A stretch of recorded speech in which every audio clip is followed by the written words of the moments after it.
family road trip time. Together with my wife and daughter, we explored some of the best spots in Bukidnon. First stop, the breathtaking Yugo Cliff Resort, followed by a relaxing lunch break at Lakeview Cafe. Then we visited the peaceful Abbey of Transfiguration in Malaybalay. And of course, we didn't miss Pine Co-op in Manolo, where we tried their famous pineapple ice cream. Before heading home, we dropped by Tubahon Lagindingan, known as the Little Siargao. Join us on this fun family getaway only here on...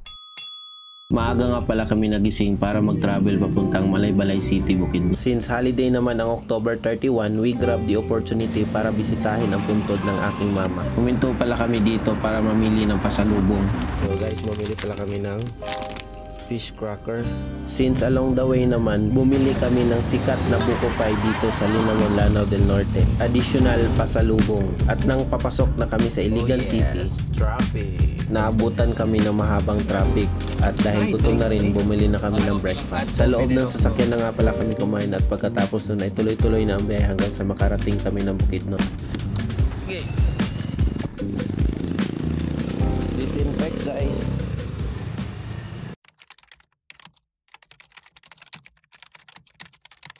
May pupuntahan kaming Lakeview Cafe bukas. Sana hindi umulan para makita yung ganda ng view. At sa Yugo, hindi pa kami nakapunta doon pero sabi ng kapatid ko maganda daw doon. So try natin. See you tomorrow.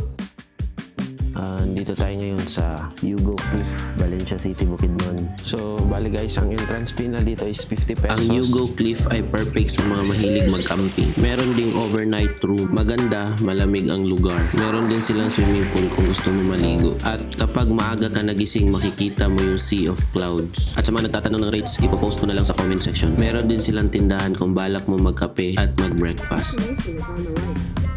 Hi guys, so kakatapos lang namin sa Yugo at nandito na kami ngayon sa Lakeview Cafe. At bago ka pumasok, may bibigay silang card.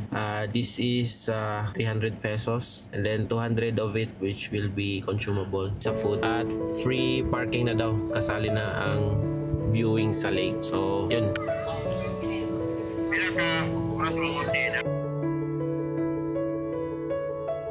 Namangha talaga ako dito sa sobrang ganda ng view. Located nga pala ito sa Ginuyuran, Valencia City.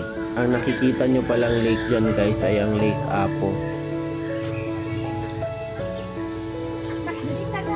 At dahil holiday, medyo marami-raming tao. At shoutout nga pala kay Kuya na nag-video at nag-picture sa amin dyan.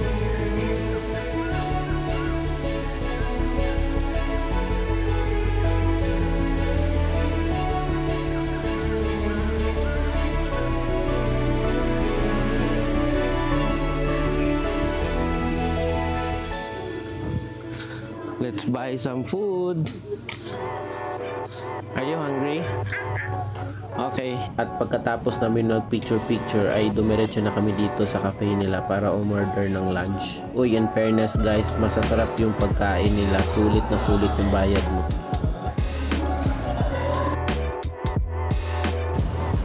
At pagkatapos namin dito sa Lakeview Cafe ay dumaan muna kami sa Abbey of Transfiguration para magsindi at magpasalamat sa ating mahal na Panginoon sa biyayang ipinagkaloob niya sa atin sa pang-araw-araw.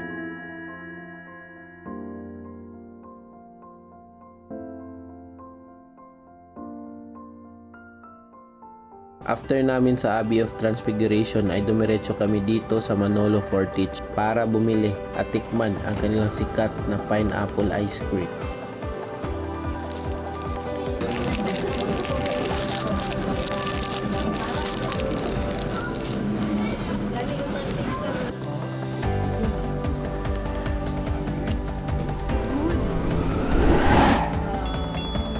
At kinabukasan pag-uwi namin ay dumaan muna kami dito sa tinatawag nilang Little Siargao. Located nga pala ito sa Tubahon, Lagindingan. Dito guys ay nagbebenta sila ng samot-saring seashell.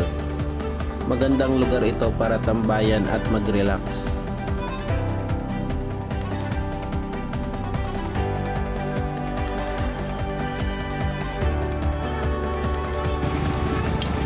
If you like this video, please don't forget to like and subscribe.